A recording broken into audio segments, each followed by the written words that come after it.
Salam vatandaşlar. Bugün 6. oktyabr. Aşgabat'ta yer titremedi. Vefat olan vatandaşlarımızın yatan yeri yaklı olsun. Cahil cennette olsun. Allah can bunlara iman bayrağını versin. Türkiye'de neçe oğullarımız ağrıdan çıktı. Kıyızlarımız, ayal doğullarımız, bunların yatan yerleri yaklı olsun. Allah iman bayrağını versin. Diktatörlerin zamanında ne hak yere öldürülen vatandaşlarımız, şehitlerimiz, Süleyman oğlumuz şampiyon.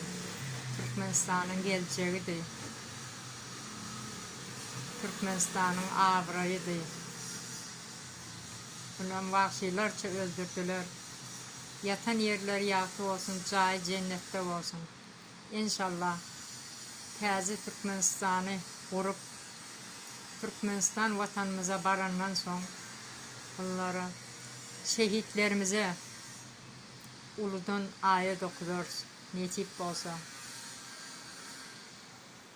Türkmenistan'ın içinde enesi ölüp ya da atası ölüp gidip bilmeyeni gözyaşlar içinde oturan vatandaşlarımıza da sizlere de Allah sabır versin.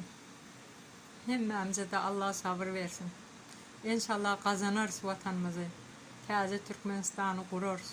Şehitlerimizin kanı yerde kalmaz.